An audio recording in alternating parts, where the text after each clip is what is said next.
I'm going to tell you this before this video even starts. If you don't like facts and you don't like to hear the truth, then you probably don't want to see this video, because basically that's all I deal with, facts and the truth. She'll set you free. Now, facts. Christopher Columbus is, to this day, one of the biggest liars of all time. Like, I don't even know why there's a holiday after Christopher Columbus. Everything that he stands for is a lie. Now, we recently saw that the Baltimore protesters pulled a statue down. This man has a statue. This goes furthermore to explain for people that don't want to accept the truth, and if you don't like the truth, and if you support racism, wickedness, hatred, then you are evil. Accept yourself being evil and try to repent.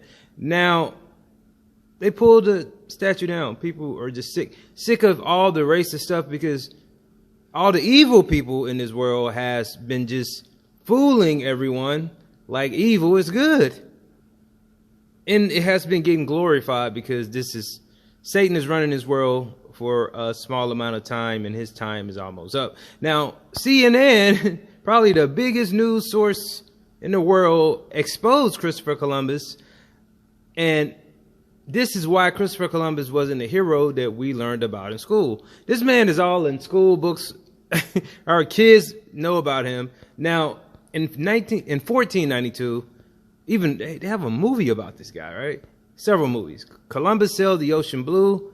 That rhyme has long been how American students was introduced to Christopher Columbus in elementary school. Students are taught that Columbus is the one who discovered the Americas, sailing across the Atlantic in his 3 ships, the Nina, the Pinta, and the Santa Maria. Now, you probably want to get your kids to watch this video as well, because I'm quite sure they can relate to some of these ships, because in school, they have you learn this mess. I learned this as a youth as well. Now, the Italian explorer is even celebrated every October during a federal holiday named after him. Wow.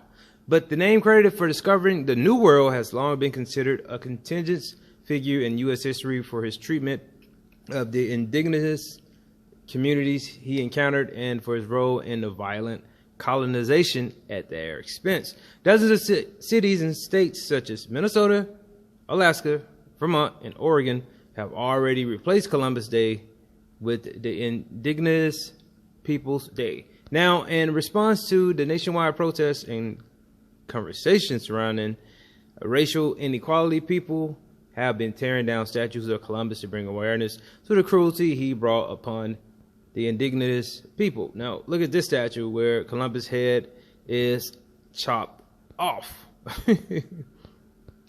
So, what did Columbus really do, and why is he being labeled as a tyrant rather than the hero we were taught to believe? We should question why we as Americans continue to celebrate him without knowing the true history of his legacy and why a holiday was created in the first place. Dr. Leo Kilsback, a citizen of the Northern Cheyenne Nation and assistant professor of American Indian Studies at Arizona State University, said in 2016 to CNN, he wasn't the first to discover America. Now, this is the biggest lie. Like, it's certain things that we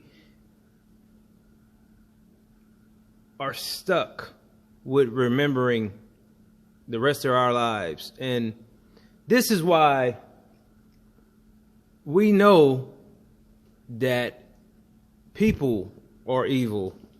And the people that continued on with this are evil people. There's no doubt that Columbus' voyages had an undeniable historic impact, sparking the great age of Atlantic exploration, trade, and eventually colonization by Europeans, according to the historian David M. Perry. Now, Columbus wasn't the first to discover the New World. People had been living there for centuries by the time he arrived in 1492, and Leif Erikson and the Vikings beat him to it 5 centuries earlier. This man also enslaved the natives.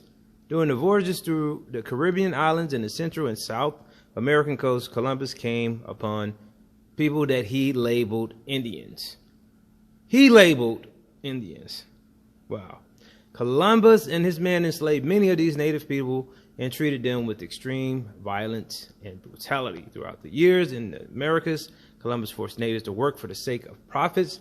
Later, he sent thousands of Taino Indians to Spain to be sold, and many of them died during the journey. The natives who weren't sold in slavery were forced to look for gold in mines and work on plantations.